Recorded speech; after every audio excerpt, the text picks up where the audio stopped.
I still remember the smell. Not just death, something worse. Like rotten food mixed with wet earth. It stayed in the air for days, even after we buried him. That was the week everything changed in our village. My name is Sola. I grew up in a small village in western Nigeria. Nothing special. We had dusty roads, small houses, and everyone knew everyone. We also had one man everyone talked about. His name was Baba Duro. He was the richest man in the village. Big house. Tall fence. Generator that never went off. While the rest of us managed with candles, his compound always had light. But nobody liked him. Not because he was rich. We respected hard work. But Baba Duro, he was different. He never helped anyone. Not once. I remember the first time I noticed it. I was about 12 years old. My friend Tund and I were playing football near the road when an old woman came walking slowly with a heavy basket on her head. She stopped in front of Baba Duro's gate. "Please," she said, knocking weakly. "I have not eaten since yesterday." The gate opened just a little. Baba Duro stepped out, looking annoyed. "I don't have anything for you," he said. "But sir." "I said I don't have anything," he shouted. Then he slammed the gate. The old woman just stood there for a moment, then turned and walked away slowly. I still remember how quiet it became. Even as kids, we felt it. Something wasn't right. As years went by, stories about him grew. A man lost his job and went to ask for help. Baba Duro chased him away. A widow came crying. He refused to even listen. Even during festivals, when people shared food, his gate stayed shut. He never gave. Not food. Not money. Not even kindness. Some elders began to warn him. "You cannot live like this," they said. "What you refuse today may refuse you tomorrow." He would just laugh. "My money is mine," he would say. "I worked for it. Nobody helped me." Then one dry season, something strange started happening. It began with the beggars. They stopped coming. At first, nobody noticed. But after a while, it became clear. No one stood at Baba Duro's gate anymore. No knocking. No voices. Nothing. Even the old woman we used to see, she never returned. It felt unnatural. Because in our village, there was always someone in need. Always. One evening, I was coming back from the farm with my father when we saw a man standing outside Baba Duro's gate. He looked different.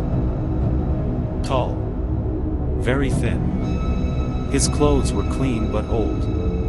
His eyes. I don't know how to explain it, they looked too calm. He knocked once. Baba Duro opened the gate halfway. "I am hungry," the man said quietly. "I told you people to stop coming here," Baba Duro snapped. The man didn't move. "I am very hungry," he repeated. "I don't care," Baba Duro said. "Go and work. I am not your father." The man just stared at him for a few seconds. Then he nodded slowly. "Okay," he said. "You will not help the poor." Something about the way he said it made my father stop walking. It didn't sound like anger. It sounded like a statement. Final. That night, the dogs started barking. Not normal barking. It was loud. Continuous. Like they were seeing something we couldn't see. My mother closed all the windows. "Something is wrong," she said. Even my father, who never feared anything, stayed quiet. The next morning, we heard shouting. It came from Baba Duro's house. People gathered outside his gate. I followed my father there. The gate was wide open. That alone was strange. Inside, things were scattered. Chairs turned over.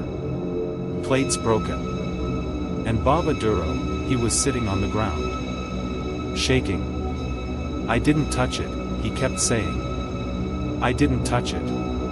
His food was on the table. Untouched. But the strange thing was, the food looked rotten. Not just old. Completely spoiled. Like it had been there for weeks. Flies were everywhere. Yet, we all knew the food had been fresh the night before. From that day, things got worse. Every meal he tried to eat, spoiled. Rice turned black. Soup smelled like decay. Water tasted bitter. At first, people thought it was stress. Or maybe someone was trying to poison him. But it didn't make sense. Because no one entered his house. Then came the nights. He started screaming. Every single night. I said I don't have, he would shout. Leave me alone. People began to hear other sounds too. Knocking. Slow. Heavy knocking.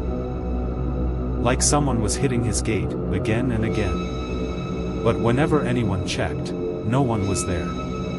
One night, I couldn't sleep. The knocking was too loud. I looked outside through the window. And I saw something I will never forget. Figures. Standing in front of Baba Duro's house. Many of them. Thin. Silent. Not moving. Just standing there. Facing his gate. I couldn't see their faces clearly, but I knew. They looked like the people who used to come and beg. The next morning, Baba Duro came out. For the first time, he looked weak.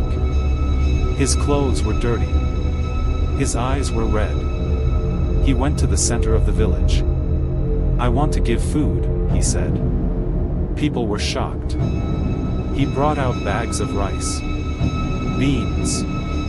Even money. I want to help, he said. But nobody stepped forward. It wasn't pride. It was fear. Something felt wrong. An old man in the village stepped closer. Why now? He asked. Baba Duro's lips trembled. They won't stop coming, he whispered. Who? Baba Duro looked around like he was being watched. The ones I turned away, he said. They come every night. They stand at my door. They knock. They don't leave. The old man shook his head slowly. Some doors, he said, when you close them, they don't open again when you want. After that day, Baba Duro stopped coming out. The knocking continued. The screaming too. Then one night, everything went silent. No barking. No shouting. Nothing. In the morning, people went to check. The gate was open again. Inside, it was quiet. Too quiet. We found him in his room. On the floor. His eyes wide open. Like he saw something before he died. Something that stayed with him until his last breath. But that's not the part that still scares me. It's what happened after. For days, that smell stayed. Rotten. Heavy. Even after we cleaned the house. Even after we buried him. And sometimes, late at night. When everything is quiet. You can still hear it. A soft knock. Far away. Slow. Patient. Like someone is still waiting at a door. And this time, they are not going anywhere.